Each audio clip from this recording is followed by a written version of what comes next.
Do you guys remember that trend from almost a year ago now when everyone was redrawing the original Super Mario Bros. Princess Peach sprite? Well, I do, and I've just now gotten around to doing it myself. So let's jump right into it. Now, for those of you who are already familiar with how Procreate works, which is the art software that I use, you might be wondering why I'm including the reference images. There is a setting to literally tag them as reference images so they don't appear in the time-lapse, but I kind of wanted to include them. It's interesting to see when I go back and refer to the original image while I'm sketching, and more importantly, that is where I'm getting all of my colors from. Plus, that's kind of the whole point of this, isn't it? The comparison between the original sprite and how the artist reinterprets it. Now, I'm not a pixel artist myself, and I figured it would be more natural and more fun for me to just stick to what I'm comfortable with, but nonetheless, I did find myself flexing my creative muscles a little more than I'd originally expected. The pose, for instance, I am not the first to interpret the sprite as her doing little finger guns, but also that big goofy red smile she's got, her kind of beady little eyes. They were all fun to try and nail down. I realized later that I had interpreted a sash around her waist where it's really just her hair from behind the dress, but hey, some of these resprites really take creative liberties, so a little sash, not the end of the world. What I do keep very consistent is the color palette. I will shade with the darker red on the skin and use the yellow for the dress, but generally speaking, the main colors of each area do match the sprite. And that will be the same for Mario, who, yes, we're also covering. One thing I found interesting is that in the original Super Mario Bros., when Mario has a mushroom, his sprite is actually taller than Peach, which was something I had to double check and make sure that I wasn't misremembering. This is one of the only games I remember Mario being taller than Peach in any capacity, so that's pretty neat. I will say I don't find his color palette on the sprite as appealing as Peach's, and it's pretty obvious why. Using that weird vomit color that they give him on his overalls, hair, and eye, and boots, it's just not great. It doesn't mesh with the orangey yellow of the skin or the red of the hat and overalls. That said, it's still a very evocative sprite, and using that as an inspiration, I actually use a more muted shade of the red and orange than Peach has to kind of give that sort of everyman plumbery feel that Mario has.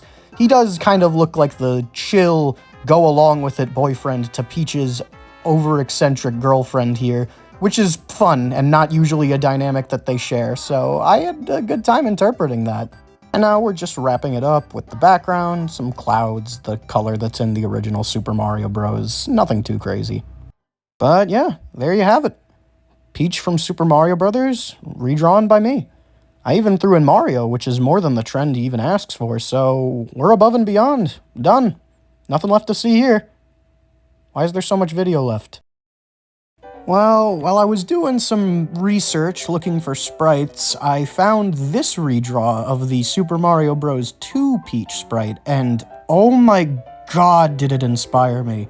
She really does look so annoyed and disinterested. Such a funny sprite to redraw. I just had to throw my hat in the ring. Now, unfortunately, I am going to slightly spoil the ending by telling you that this is my least favorite redraw I did. Oh, and it is not the last one I do, which I figure you could kind of piece together by now. It would be a little weird if I did Mario 1 and 2 and then called it there. What you might also notice, and this was true of the last redraw we did, is that neither Mario nor Peach have gloves here, which might seem a little strange, but look at that sprite. They have white in there. They could have added a divide between the arms and the hands to give her gloves, but they didn't.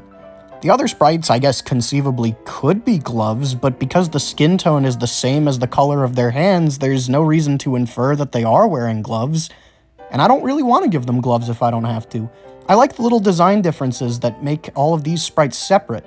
It's something that you'll see very quickly with how I draw Mario's hat. See, the brim here is the darker color, which is going to be somewhere between blue and black, but the actual cap itself, the red, has nothing interrupting it. There's nowhere where an M would go. It's really just a red cap with a bluish-black brim. Another thing I always liked about this sprite is the way Mario's hands rest on his suspenders. It just looks so unassuming and cute. I don't really love the fat goblin chin that I gave him, but It doesn't feel unfitting for Mario. I think I just wanted him to turn out a little cuter than he actually did. He still does kind of look like a 40-year-old man-child, which is a hard line to straddle with Mario. He's supposed to look cute and inviting and iconic, but he is just a guy at the end of the day. I also had a hard time deciding just how fat to make him. This Mario sprite is actually not all that fat. He gets a lot pudgier as the games go on, which is also something you'll see. I moved the suspenders a bit, and here's where I start adding the color and also making some adjustments. That peach hair you see is not going to stick around. But Mario's color palette is very, very appealing here for me. I really do like the super saturated look that they gave him here. You'll see more of that down the line too. One thing I always appreciated about this game is that where Mario and Peach's color palettes are nearly identical in the original Super Mario Bros., here you get a lot more variety. Those reds and blues are very different than Peach's browns and pinks. I also keep fiddling with the hair, like I said. It's just not easy to capture. She actually has a lot of different sprites between all the climbing and jumping that you do in Super Mario Bros. 2, which gives a lot of references, but I kinda got lost in the sauce. I end on something that I'm relatively happy with, though. And we are done for now. Once again, you'll see I added the clouds, the background color, and I gotta say, this time I think they look really nice. They just blend so well with the blue of Mario's overalls and the pink of Peach's dress.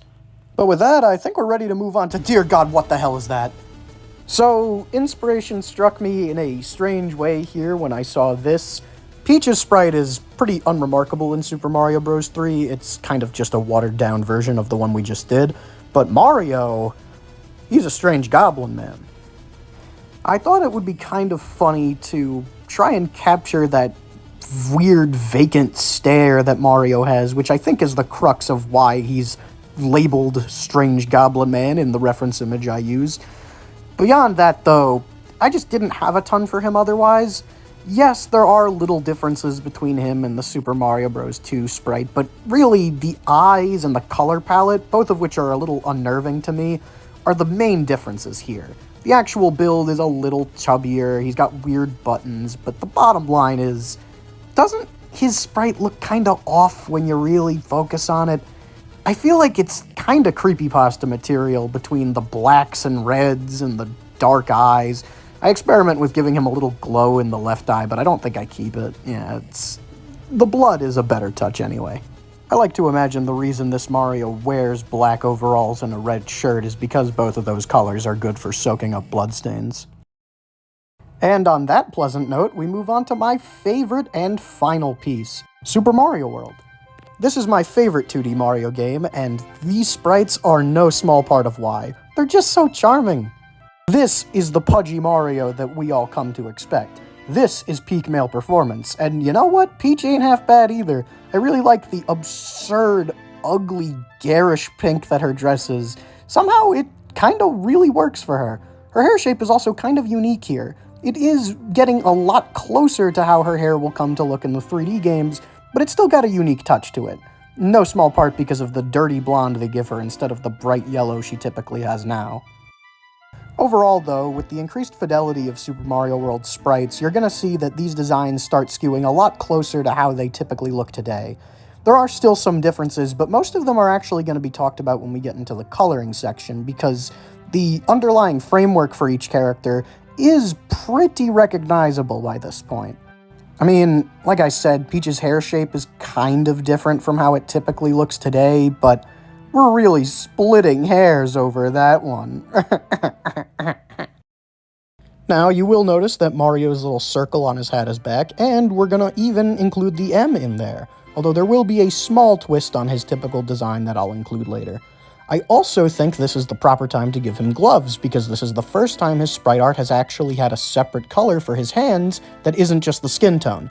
That's because white and a skin tone are included in this palette. Again, these are the highest fidelity sprites for a mainline Mario game yet. And God, is it nice.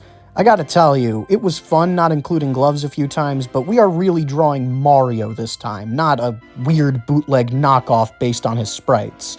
Same for Peach. But the pink dress, this is home for her. This is how Peach is meant to look, so to speak.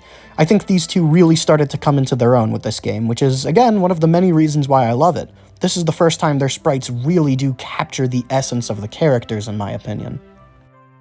You'll notice now that I'm doing something I don't think I did for any of the previous ones, which is use what I've drawn as a sketch layer and draw line art over it. For a lot of my serious pieces, I'll do that, but this originally just started as a little fun exercise. It's only at this point where I really decided I want to get this right. Again, favorite 2D Mario game. Now you're about to see Mario's line art suddenly get a lot thicker, kind of to match Peach's. The way I did that was copy the line art I'd already done, remove everything on the inside, and then just kind of stretch it out, smooth it over afterwards, and it turned out looking pretty good, I'd say. I also thickened some of Peach's lines to match. I like these big, blobby outlines.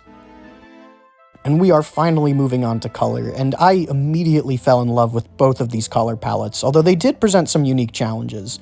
You'll see I actually color Mario's M yellow, which does match the sprites, but what doesn't really match it is Peach's little gem in the middle. This gem on her chest, for some reason I can't understand, is surrounded by her skin tone. It's like a few black pixels surrounded by skin tone pixels. But she has a yellow in her color palette, multiple yellows even. One of them's in the sash right below her, which you'll see. Her gloves are kind of covering it, but the point is, it doesn't have to be a skin tone, and yet that's what they used. I do predominantly use that skin tone in there just for the sake of accuracy, but thankfully it's so small you can't really tell that the rim around the gem isn't just the normal gold. Speaking of gold, I added a little bit for Mario's buttons, which are actually just white in the original. Again, he has yellow in his palette, but I guess in that case they didn't want it to kind of clash with the rest of his overalls, which, fair enough. Once I'm done tinkering with the eyes of both of them, I get to move on to the background, which I actually was kind of looking forward to. I really don't do backgrounds often, but for Super Mario World, being, I think, one of the first, if not the first 2D Mario games to really put some effort into its backgrounds, I kind of felt like I had to. It just looks so nice in the original, and I actually ended up with something I'm kind of happy with. And with that, we are coming to the end of our final drawing. I just want to say, for anyone who is still watching by this point, thank you very much, and hey, if you liked it, as everyone will always tell you when you watch one of their YouTube videos, you can leave a like! You have that power! You could even subscribe! You could hit the bell! You could do so many things! Or you could not, but, you know, I'd like it if you did.